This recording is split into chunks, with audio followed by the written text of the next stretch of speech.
Super 6 માં હવે જોઈએ એક સ્પેશિયલ રિપોર્ટ અમરેલીથી। ભારતમાં રહીને સ્લીપર સેલ ઊભા કરનાર કે પછી દેશ વિરોધી તત્વોની હાનિકારક પ્રવૃત્તિ જે ભારતને નુકસાન કરે છે તે તમામનો સફાયો થવો જરૂરી છે। ત્યારે સંવેદનશીલ માહોલમાં અમરેલીમાં ચાલી રહેલા મદ્રેસાને તોડી પાડવામાં આવ્યું છે। એટલું જ નહીં, મદ્રેસાના મૌલવીના તેની ધરપકડ કરીને તેમના એક કનેક્શનની તપાસ કરવામાં આવી રહી છે। પહેલગામમાં થયેલા આતંકી હુમલા બાદ ગુજરાત પોલીસ એલર્ટ મોડ પર આવી ગઈ છે। ત્યારે અમરેલી એસઓજીએ શંકાસ્પદ મૌલાનાને ઉઠાવીને તેની પૂછપરછ શરૂ કરી છે। મૌલાના મોહમ્મદ ફઝલ અબ્દુલ અજીઝ શેખ ધારીના હિમખીમડીપરા વિસ્તારમાં આવેલા મદ્રેસાના મૌલવી છે।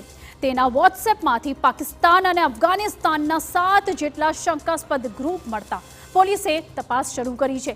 પૂછપરછ દરમિયાન મૌલાનાના અમદાવાદના જુહાપુરાનો રહેવાસી હોવાનું સામે આવ્યું છે। ત્યારે હવે આ મૌલાના પાકિસ્તાનમાં કોના સંપર્કમાં હતો તે અંગે પોલીસે ઊંડાણપૂર્વક તપાસ શરૂ કરી છે।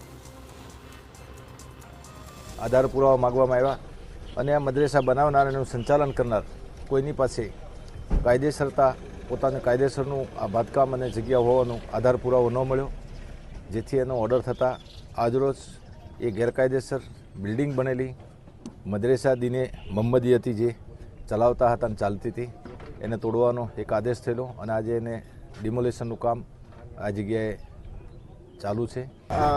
તારીખ 1/5/2025ના રોજ જે શંકાસ્પદ મૌલાના મળી આવેલા એ અંતર્ગત અમોને આ ઘટનાની જાણ થતાં રેવન્યુ ટાઇટલ ચકાસતા આ મકાન જે હાલ જે જગ્યા ઉપર ઊભું છે તે 100 ચોરસ વાર મફત સરકારશ્રીની યોજનામાં કોઈ મફત જે મકાન વિહોણા લાભાર્થીઓ હોય એમને અપાયેલું હતું અને એમની પાસેથી વેચાણથી અથવા તો દાનમાં આપી એવું પ્રાથમિક દ્રષ્ટિએ અમને જાણવા મળ્યું હતું।